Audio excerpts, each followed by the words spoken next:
welcome to Oh What a Lovely Podcast, where popular culture meets the First World War. I'm Angus Wallace, and today, as ever, I'm joined by Jessica Meyer and Chris Kempshaw. In this episode, we're looking at a very long engagement.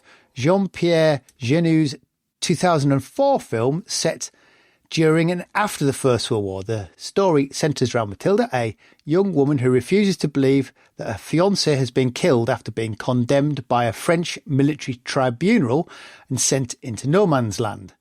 As she begins her own investigation, the film moves between the horrors of the trenches and the fragile hope of life on the home front, slowly revealing how chance, cruelty and survival shape the fate of a group of soldiers.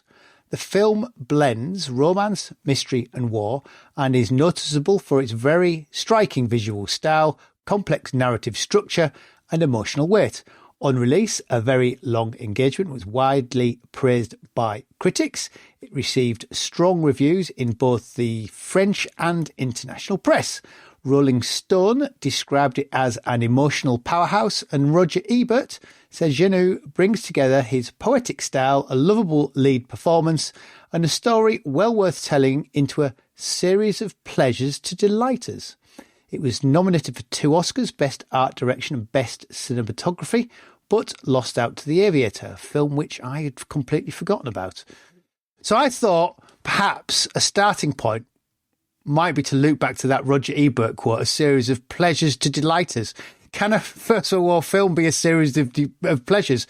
The stylisation, to me, was reminiscent of the Jacques Tardy graphic novels War in the Trenches, which is sort of 1993, which very much leans towards War is Hell rather than a series of pleasures. Can I start with the fact that I forgot this was a Jeunet film? And of course, have either of you seen Amilie? Yeah, a long time ago. Which was Jeunet's breakout film with Audrey Tautou as Amilie. So he's got this regular cast. It started and I thought, oh God, it is a Jeunet film. And I thought this is never going to work. But it does. It works beautifully, bringing that sort of light as froth Frenchness, for want of a better word, to bear on the First World War. And what's really interesting is the film's based on Sébastien Japrisot's novel. It was hugely, hugely popular, the novel. So I think there was quite a lot of nervousness about the film being made and being made by Jeunet, but it works beautifully. And I'm only about halfway through my reread of the novel. The opening scenes of the film absolutely capture at least in translation, because I'm reading it in translation, the tone of the novel. It's extraordinary. And I don't think anybody but Jeunet could have done it. And when you're thinking Jeunet doing a First World War film, it feels really odd. But it works. It really works. You got to remember he'd also done Alien Resurrection. At that point? I think he had, yeah. I might be wrong, but I had a feeling it came before, but which was my sudden shock. Oh, all those characters are in Alien Resurrection, a film I've more or less forgotten about. But also, because if we kind of talk about that, like the cadre of cast that he uses from Amilie and into Very Long Engagement, and also as suggested in Alien Resurrection, the weirdly jarring moment for me. And again, this is partly because it's an English audience. All of these actors in it are, recognisable French actors who are probably very recognisable to a French audience. However, the moment that Jodie Foster appeared was just like, oh, it's Jodie Foster for me, rather than a character. It threw me for a second that suddenly Jodie Foster had appeared. I do remember when the film came out, it was a big deal that Jodie Foster was in it and speaking perfect French. The American press was all over this, and it was isn't she amazing for doing this? I had that moment of, that is Jodie Foster, isn't it? Yes, of course it is.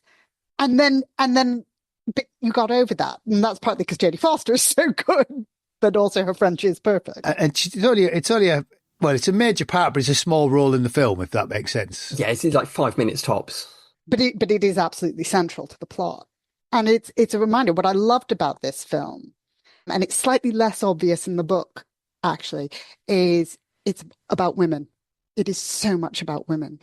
Yes, it's the story of these 5 men, but ultimately it's the story of their wives and lovers, much more than in some ways it is about the war.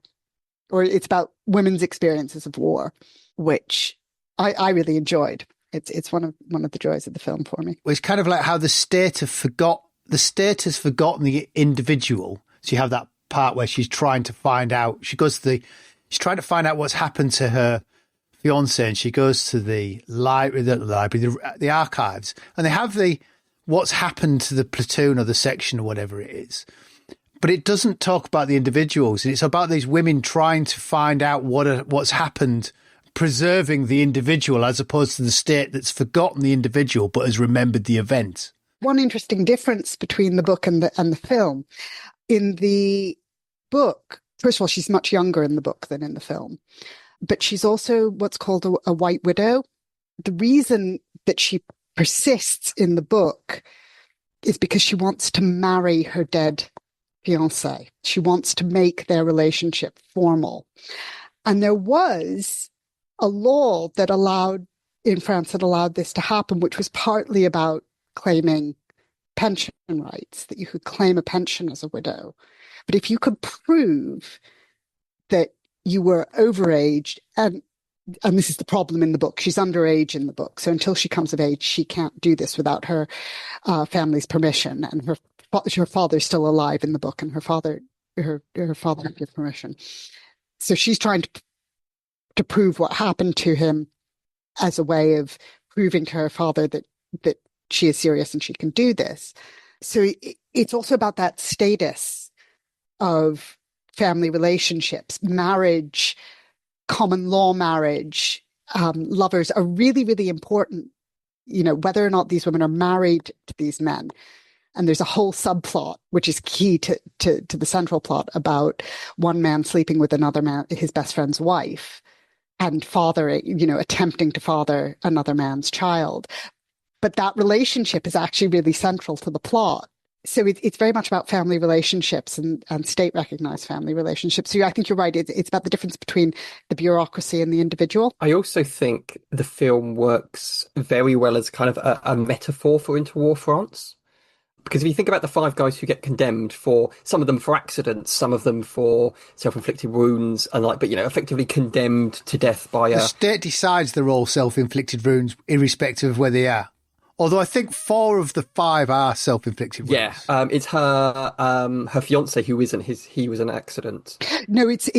Oh no, it's the first guy. The first one. Yes. It's the farmer who's an accident, and that's very, very clear in the book. That's much more explicit in the book. Trying to squash the rat with his revolver, and he shoots himself. And they all kind of lose themselves to varying degrees and disappear into bureaucracy and no man's land.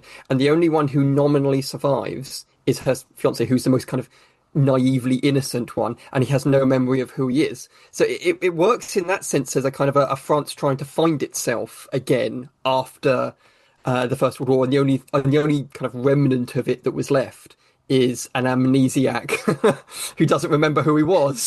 Spoilers, because they're 2. Yeah. Because yes, and the guy who hides away. Because the farmer survives, and there's a lot more description of who he was. He's a foundling who's taken in by the church in the book. So he has a bit more of a backstory that actually reinforces that point. It's sort of La France profonde survives by cheating, by lying. So full spoilers here for anybody who hasn't seen it. Well, it is over 20 years old. Yeah, and we did say we were going to talk about it. La France profonde in that sense survives. And then, as you say, the rest of France, which it doesn't really know itself and doesn't really know who it is. It's an interesting cross-section of men that get condemned to death, insofar as I was thinking of a cross-section of the citizenry who have been called up. They're notably, well, there's a welder, a farmer, a carpenter, a guy, a pimp.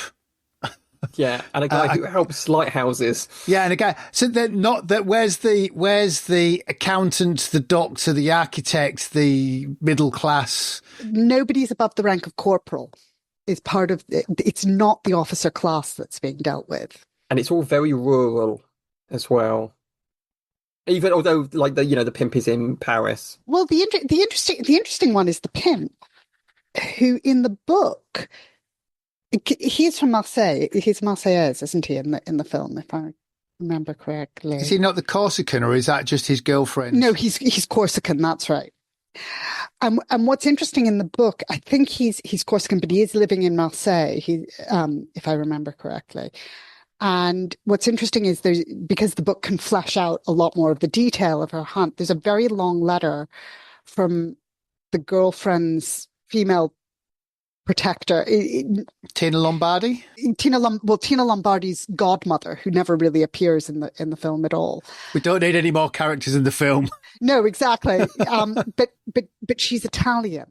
It's a really interesting section of the book in the sense that it's giving a sense of how much there's a migrant population in France that is then recruited into the French army. And of course, that's the point about him being Corsican. He's not French. There's a lot more space in the book to flesh out who is French, who should be serving, they're all conscripts. That's really important, that it's really emphasized. They are the class of. They are conscripted. They have been assigned a number by the state. Back to your point, Angus. Both the film, but even more so the book, are asking that question. Who is French? Who is required to serve the state? And what does the state owe them for this? Which is a very French question to ask. It's a hugely French question to ask. And because of it, there's a huge kind of slightly unspoken link, because it doesn't really go into the mutinies of 1917, but there's the shadow cast by the 1917 mutinies over the events of the film is enormous about what does it mean to be a citizen soldier of France. What I couldn't work out is where this sits in relation to the mutinies, because I wondered if it was I couldn't work out if it was before or after, because they decide not to shoot them, but to sort of release them into no man's land. It's January 1917. Because Pétain is in charge, or certainly in charge of the area, because Tina Lombardi wants to kill him for things. And Poincaré is French president, so this is pre-Clemenceau. So I've only got about halfway through my reread of the book, like, there hasn't been a lot about I think Japrisot is deliberately trying to avoid it. But what's interesting is the horror. And again, there's a lot more space to be explicit about this, that every regular soldier is horrified, from the level of captain downward, at least, is horrified that this is what they're going to do with these men. And in the book, there are 15 of these men who are then divided into three groups of five, rather, and taken off to different fronts. And this is supposed to happen to all three groups. But the other two groups apparently are taken back and simply sent to the front again as regular soldiers. So it's only this group of five that everybody follows orders and does what they're supposed to do. Because in the film, the French officer who's in charge of that area of the trench is really angry when the guys arrive with them. Basically, he says, couldn't you have lost them along the way somewhere? In the book, that happens. And then it's implied that for the other 10, somebody thought, I'm going to lose them along the way somewhere, or I'm just going to, reintegrate them into the unit. In the film, isn't the colonel actually, it wasn't his decision this was better than shooting them, to give them an opportunity, a chance? It's his decision rather than the general's to release them into no man's land. Or have I got that? Have I misremembered? Well, the order is, but then they're pardoned, and But then the general doesn't pass on the pardon. The men get to the front after being at bingo, wherever it was, Crêpe school, to be shot. But then the colonel decides to say, well, no, we'll just push them into no man's land and give them No, I think that's part of his orders, because he when he arrives with them, he's like, do you understand what it is I now have to do with these guys? I have to send them out into nowhere. And he really doesn't want to, because once they're in no man's land, what ends up happening is the Germans go, oh, there's someone in no man's land, we have to respond. And it results in an unnecessary raid in which everybody dies. And even in First World War terms, the impact on the morale of the guys in the trench would be catastrophic, of having to listen to these five guys slowly die in no man's land of starvation or dehydration or being shot by the Germans. Well, it's the fact they do the roll call every morning, of which they reply.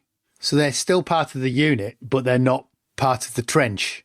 But it's implied in the book at any rate that the High Command at least implicitly wanted there to be, they want to liven up that line of the trench, I think that, but more than that, there is an assumption that there will be this incredibly destructive battle with the Germans at that point of the trench.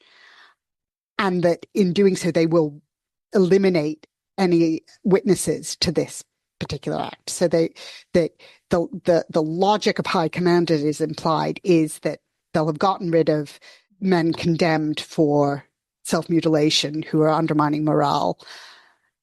And they'll have done it in such a way as to get rid of anyone who witnesses the way in which they've done it.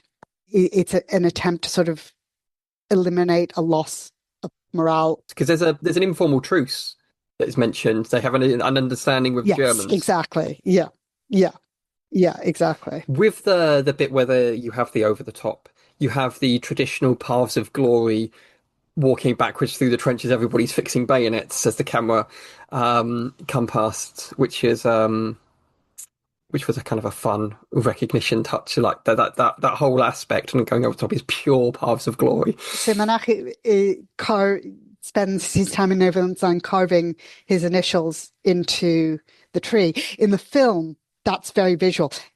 In the book, he builds a snowman. His hand has been amputated in the book. So there are a number of sort of minor changes which are quite clearly for the visual nature of the film as opposed to the written nature of the book. Might be cheaper on the special effects budget to just bandage his hand rather than not have it there. Or cover it in a red glove. Yeah, it becomes a plot point, doesn't it? That he was wearing this particular glove. Yeah, and that plot point is there. I think it's for his other hand. What's interesting about that battle, or it's not even a battle scene, those scenes at the front, they're kind of, if I say they're nondescript, because of the way they portray them, and it's almost they go over the same events, but from different points of view. It sort of shows the battle as not as a single narrative, but as a sort of a series of narratives that she reconstructs. So she always takes a historical point of view. Well, that doesn't work because we've now got a new piece of evidence continually slotting in. So there is no single narrative, which goes back to that idea of we have an official narrative and then there's all these individual narratives. Lived experiences. Yeah. I really like the detective aspect of the plot of piecing it together. Yeah. And there's from the historical point of view and in terms of the preservation of the archive, there's a subplot, or there's a theme that runs throughout of what survives, what bits of paper in particular survives. The general drops the report into the water and destroys it. The pardon gets torn up to be used to fix his magnifying glass. There's a note from Ange, from the Corsican to Tina Lombardi that only emerges out of an actual, it's hidden inside a watch that's absolutely pivotal to her motivations. If it had been found earlier, Esperanza keeping copies of the letter, and that's quite important in the book as well. What's the ephemera? What are the objects, the boots, the gloves, the personal letters that survive to construct memory? And they're much more important than those official documents.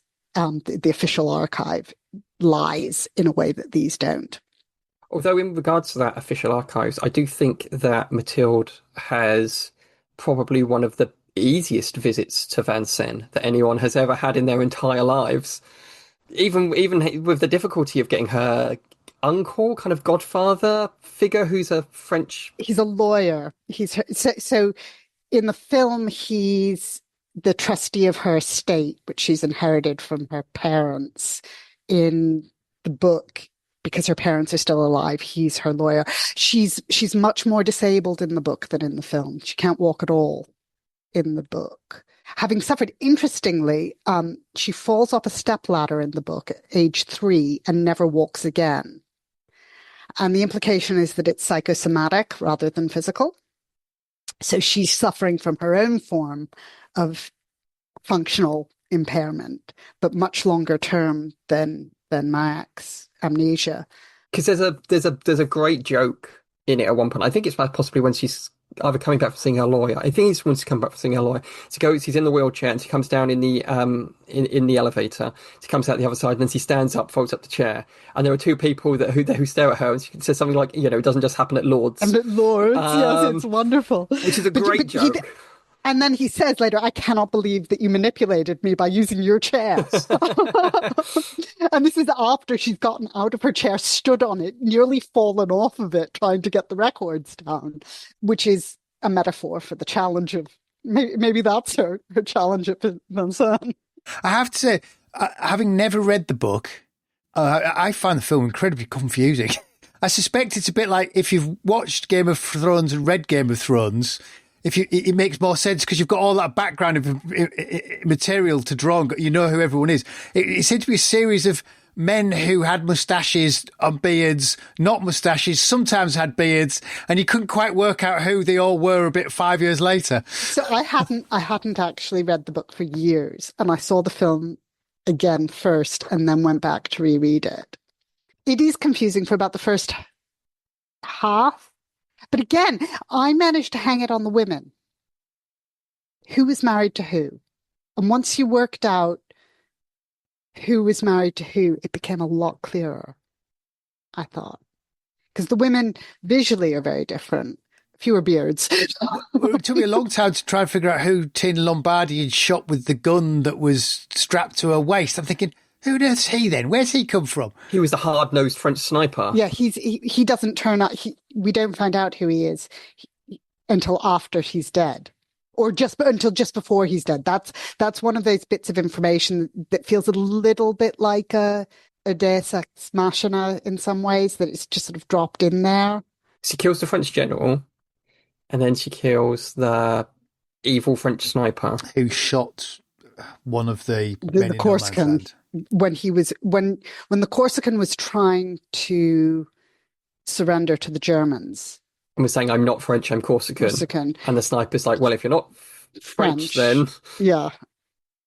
I'm justified in shooting you. That hard-nosed kind of French sniper stereotype, which I think there were examples of in Tardy. There's also one of them in the Christmas Truce film, Joyeux Noël, who ends up shooting and killing, ironically, a French guy coming back across No Man's Land, but he's trying to kill Germans. So it's interesting that you have that kind of slightly recurring stereotype. That's interesting because you don't get that in Anglophone literature. The sniper isn't. They're German snipers, but you don't have to admit that they're British snipers or American snipers. That's just not cricket. Yeah, exactly. You get bombers. Yeah, well, that's slightly more kind of heroic. Very, very few grenades in this film. We have airplanes, we have rifles, we have bayonets, but we don't have many grenades or machine guns. Well, there's a grenade that brings down an airplane.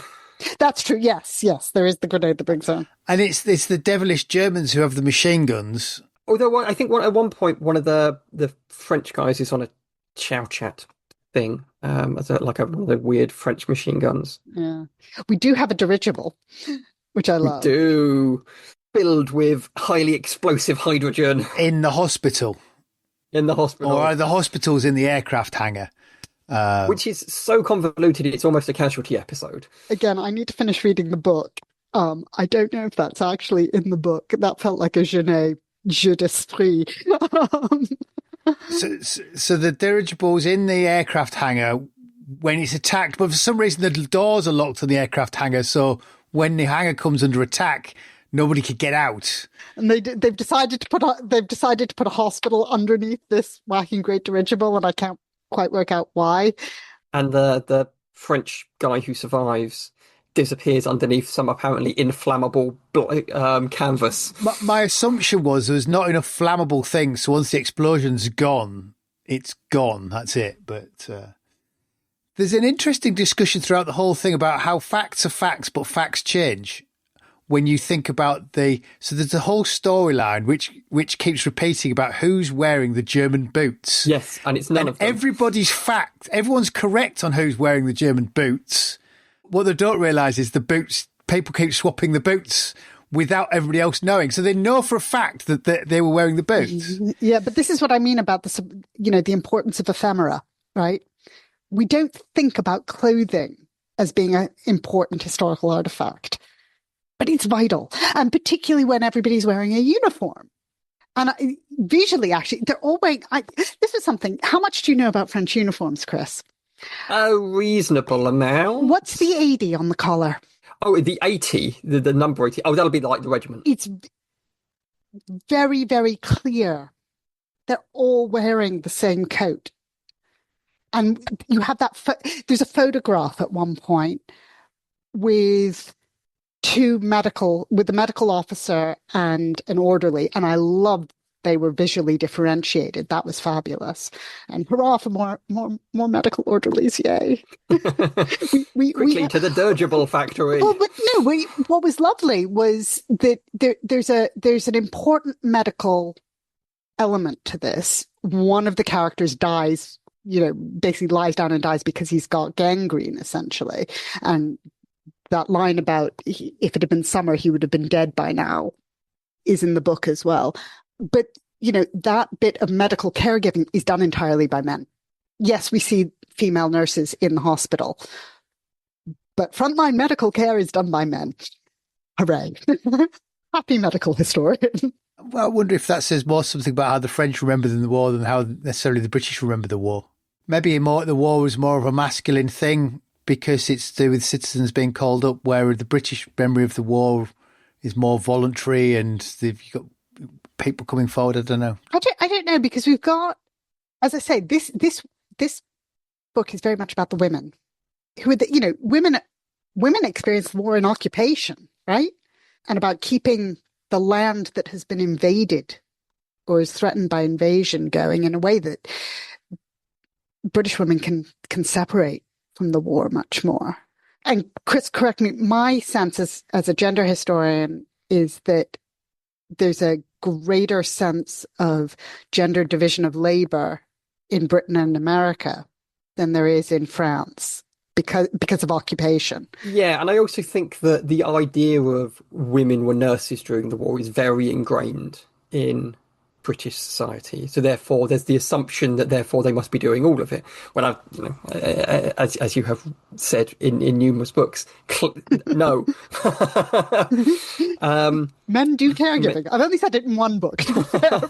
But you also, in regards to the masculinity thing, virtually every male soldier is appropriately kind of Poilu-esque. They are all appropriately hairy. They are all appropriately dirty, except for her fiancé, who I think is the only clean-shaven one in there. He is also the youngest. And there is a kind of a slightly fatherly aspect of the other soldiers, even the other condemned soldiers towards him, which is also an aspect of kind of masculinity, but also French masculinity in the war. You often see or hear about French officers who speak about their soldiers as if they were their children, or older French officers who act like a grandfather to them. And again, there's a stand-up element going on in there as well for the British. But that vision of French dirty masculinity, but also slightly paternal, I think is in there. Talking of French cliches, wine. Alcohol has a really interesting role in this. The carpenter who originally has the German boots, there's that scene where he goes home and asks on leave, and he asks his wife for another bottle of wine. He's clearly drinking too much. And given the way in which wine is seen as the French soldiers' right, I thought that was really interesting that there is a story about alcoholism and alcohol as a way, as a traumatic response, use of alcohol as a traumatic response coming out of a French narrative.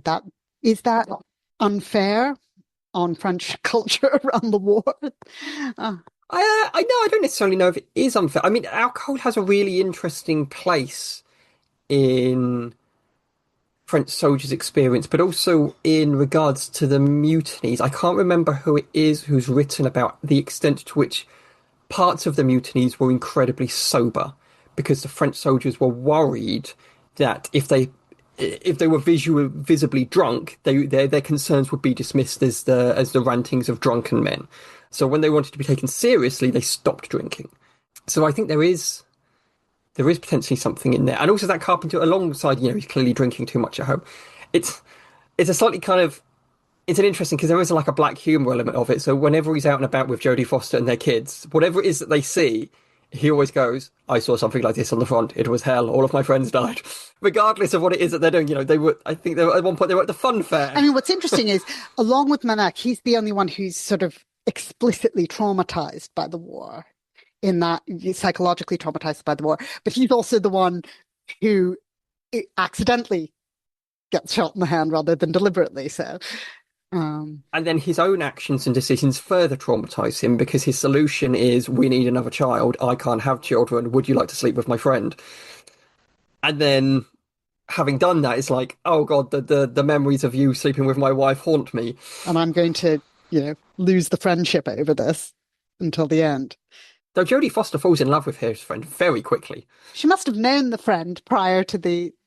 No, she doesn't, because there's this weird "I've never met you before" thing, isn't there? Yeah, I couldn't work, because I thought they knew each other beforehand, and then he turns, I've never met you before. I mean, there are elements of, that Jeunet whimsy about it, which, as I say, you think it won't work, but it actually does. It comes up again with the postman and the ongoing joke about the gravel in the lawn, which it is whimsical and a silly recurring joke, but it's also about communication and about her getting these letters, which in the book it's easy to do. You get multiple letters simply written out, but it's much harder to emphasize that sort of postal element of this detective story in a film without that. The one bit of whimsy that I don't think works, and I was trying to, I sort of need to go back and watch Amilie again. For the first sort of third of it, she does this thing of, if something happens, Manak will be alive, or Manak will be dead. But they sort of drop that. You think, oh, this is part of her character. Yeah, like a obsessive compulsive aspect. And I think that's something he takes from Amilie, which would be fine if it persisted throughout the whole film, but they sort of drop it partway through. Yeah, well, you have the flashback to her being like, if I get to the corner before the car arrives, and that's the last time that she does it, but also it's one of the first times that she does it. Yeah. And otherwise it's the bizarre one in the train where it doesn't really... Yeah, and it's like April Fool's, like, okay, strange, random, drunk Frenchman. It smacks me of something that they filmed, and then when it came to the edit, they thought, God, this is getting a bit laborious. Let's just cut a few of them out, because it's making the film a bit... We don't need to hammer it home quite so much. Yeah, I think it's something that, like the recurring actors, and of course someone like Dominique Pinon is so visually striking, as is Audrey Tautou for that matter. I have a feeling that Amilie does that's an Amilie tick that Jeunet is trying to bring in to say this, put his stamp on it, but it doesn't. That bit sort of rang a little bit false with me, but most of it didn't. It was. I did enjoy the iconography of the albatross. Kept reappearing, and I thought, what? I don't understand. Why is this going to be a thing? It's sort of been lost at sea and this, that. And then the big showdown is it's the albatross plane that comes in and attacks. I'm like, oh, that's a bit, I like that. That's clever. So that's an interesting British cultural reference, because of course... Rabbi the Ancient Mariner. The Ancient Mariner is about storytelling and about recovering the stories of men lost at sea in battle. Yeah. I'd missed that. It's something also I think we should probably... Visually, it is a beautiful film. It is beautifully shot. It is beautifully framed. Large parts of, particularly at Mathilde's home, have a wonderful kind of warmth to the visual imagery, as opposed to the not warm trenches. Well, I was going to say there's two colour palettes. There's blue for the trench and orange for now. I firstly thought that was completely and utterly over the top. I suspect if they did it now, they'd be much more subtle with it. But again, that's a Jeunet thing. If you look at his other films, he color drenches, and that's one of the things he does. I think it's also an invention of the technology that came online in the early 2000s. You were able to do it, and there's a number of films that over crank it, and I think we've got slightly subtler with the way that we do that now. There are bits of it that are absolutely it is Normandy, isn't it? That Brittany, he's Breton. Is it yeah. But so it's an absolute ad for the Breton tourist board. He spends a lot of time traveling around as well, to and from Paris. And something I love about Jeunet is, Audrey Tautou is gorgeous, but he doesn't necessarily go for stereotypical beautiful people for his cast. So Jodie Foster and Audrey Tautou notwithstanding, and actually who plays Tina Lombardi? Oh, it's Marianne Cotillard. Of course it is. But in general, you're not sort of going, oh, they're much too beautiful to be real. Actually, thinking about it, whilst we're talking about women, we should also flag up the woman who sends a coded message to Mathilde in the cafe, the German woman, or at the very least had a German partner. And I wasn't entirely sure if she was German. But no, she's German because it's her brother who's fighting, who fought for the Germans, who's come to visit the cemetery.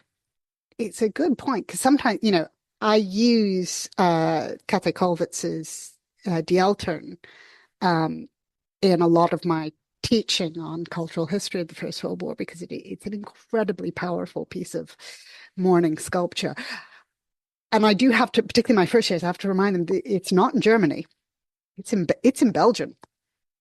They have to go into former enemy territory to mourn their dead. And I don't know, I'm sure Jay's written on the sort of politics around getting those put up, but I haven't looked. Yeah, I don't think they were hugely accommodating beyond what was reasonable. No, but there must have been some sort of negotiation around having them installed. I mean, if you go to Verdun, to the German cemeteries dotted around at Verdun, every cross is for 4 people.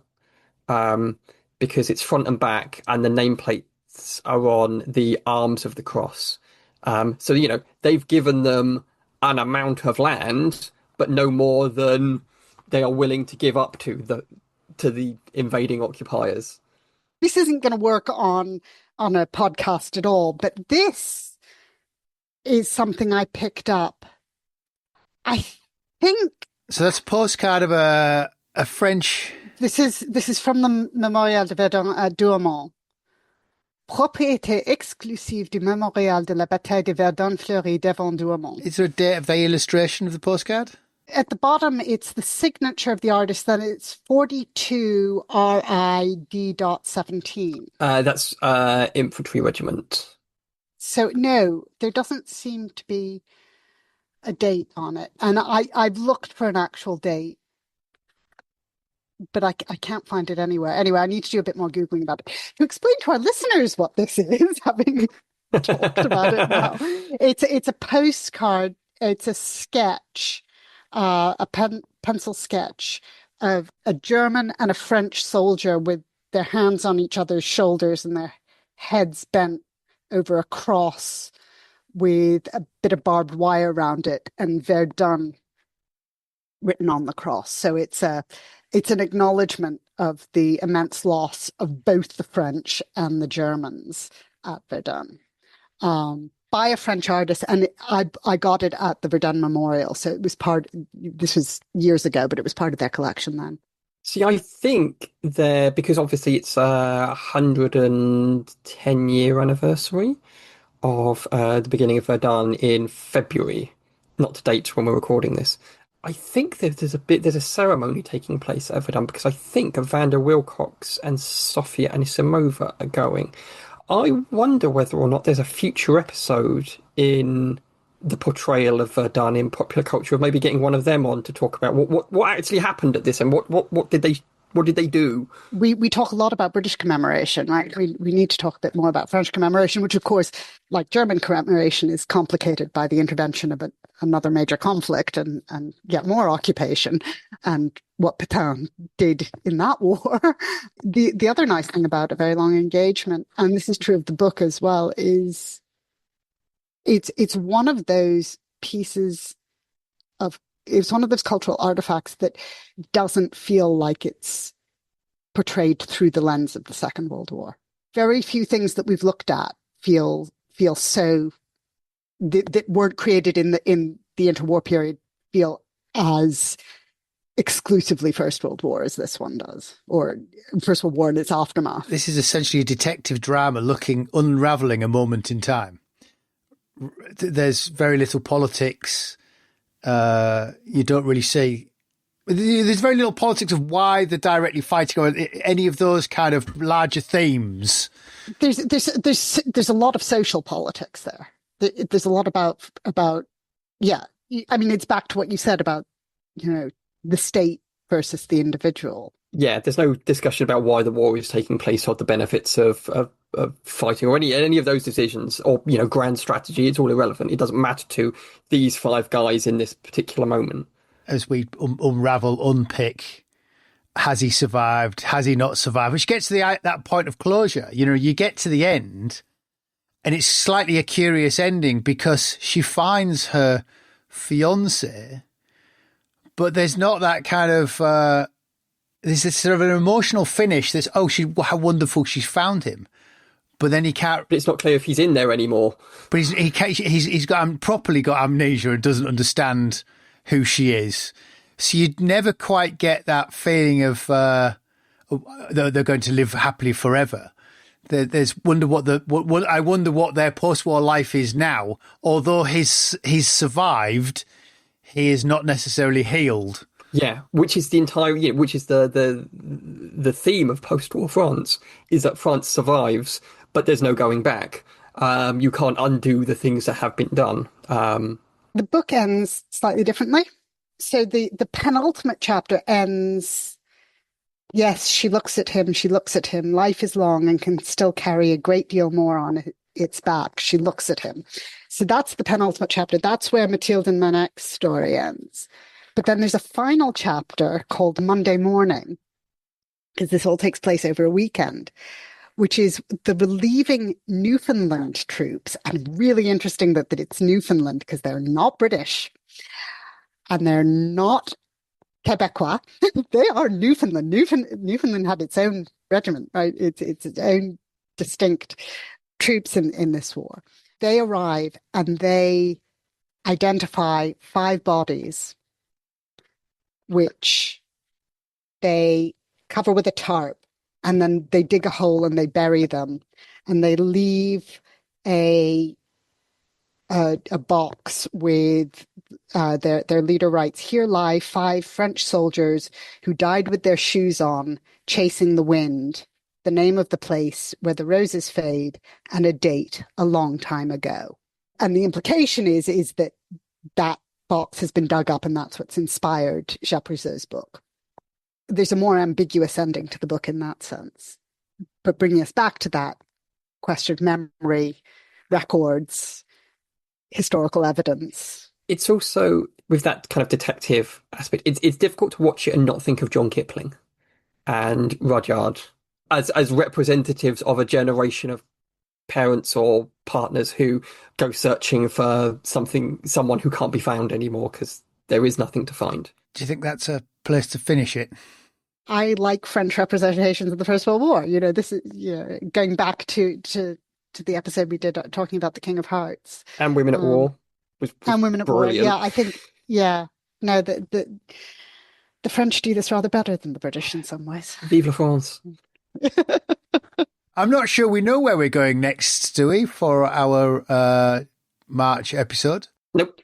Just because this is our February episode, just to say, as a love story, this works rather beautifully as well. Yeah, if this has given you really warm Valentine's Day vibes, then maybe gather together with your loved ones and watch. It wouldn't be a bad. I mean, if you're going to watch a war movie on Valentine's Day, this would be the one I'd go for. I have to say, after making Tina watch a lot of First World War stuff she was rather not bothered by, she was away and I watched it on my own and then slightly regretted it because I actually think she would have enjoyed watching it.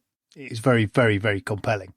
As I say, I'm not sure Roger Ebert's quote about it being a pleasure quite fits the First World War, but that does sort of sum it up. It's a pleasure to watch. Right, so, well, until next time, whatever our next episode will be, that's been us. Thank you very much.